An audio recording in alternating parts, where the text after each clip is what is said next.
In the age of wireless G, or Wi-Fi, 3 things are pretty bleak. You have a router, with a single antenna and a single data stream, that will establish a connection to a Wi-Fi device. This was all good, because there weren't that many Wi-Fi devices back then. You have a stream to a single wireless device.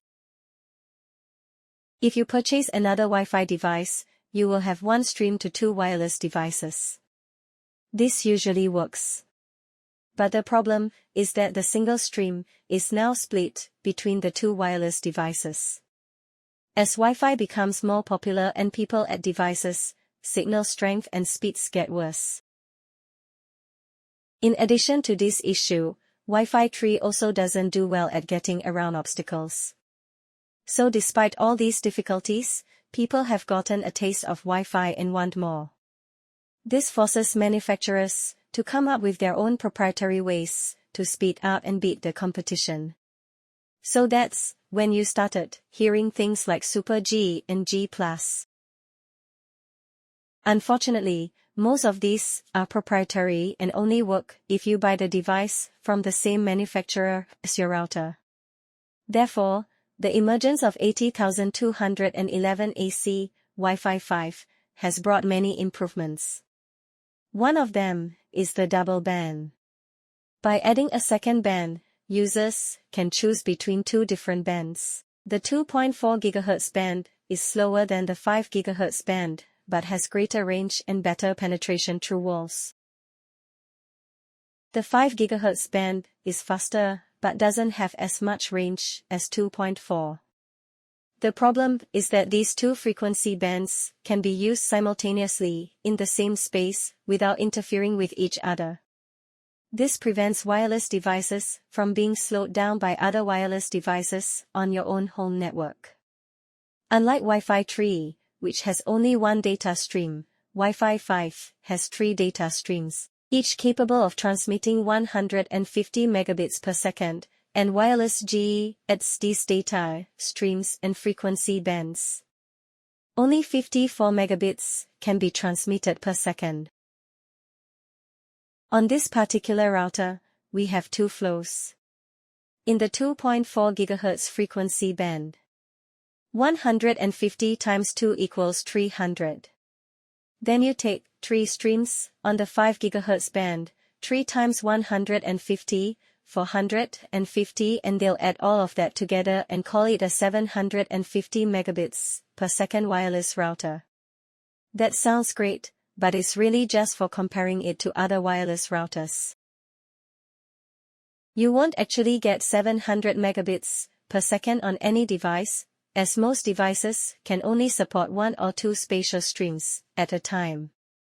So even though your router claims it's a 750 megabits per second router, you're actually only getting about 150 to 300 megabits per second over the wireless and on your device. The problem remains that Wi-Fi 5 is still a huge improvement over Wi-Fi 3. All these innovations kept people happy for several years, but as usual, people can't get enough of good things.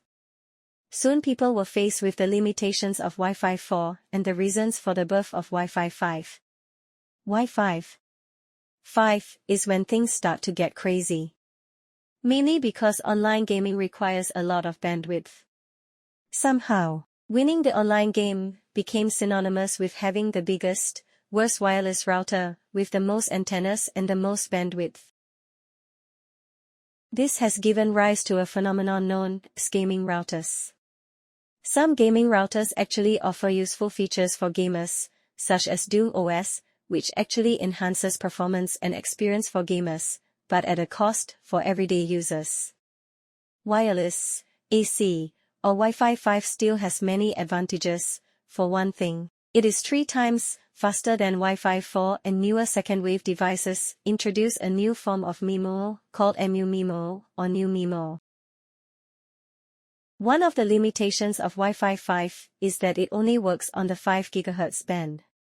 So you get a dual-band wireless router, where you can run Wi-Fi 5 on one band and Wi-Fi on the other. So, A typical dual-band wireless router you'll find on the market has one band at 5 GHz and the other at 2.4 GHz. They will place 55 spatial streams, or 1,300 spatial streams, on the 5 GHz band. They will then place 3 Wi-Fi spatial streams, 4 of which are on the 2.4 GHz band, which equates to 450 megabits per second. So they'll add those two together and say this is a 1700 Mbps per second and 15 Mbps per second router. Now you and I both know that's bullshit, but for comparison purposes, it's still accurate. Another thing some people miss is that in order to get these AC speeds you need to have AC equipment. To get the most from this Wi-Fi 5 router, you'll need to buy a Wi-Fi 5 adapter for your Wi-Fi 5 enabled laptop or device. If you want to connect multiple spatial streams at once, the device must also support MIMO or newer MIMO, which we'll cover in a minute. On this wireless router, if you have a device connected to the 5 GHz band, which has only one spatial stream, you'll get speeds of up to 433 megabits per second. In fact, you can subtract 30% of overhead and other types of distractions, not to mention distance. With Wi-Fi 6, that number will be much less. This trend continues. Wi-Fi 6 signals are actually only about 40% faster than Wi-Fi 5. But with the ability to support up to 8 spatial streams and add channels, your performance will jump exponentially again. To realize the benefits of Wi-Fi 6, you need to have a Wi-Fi 6 device or get an adapter for a Wi-Fi 6 enabled device. I know that as technology continues to improve, prices will eventually come down. I'm lucky enough to have early access to the latest and greatest technology, and I know how exciting it can be. Thanks everyone for watching.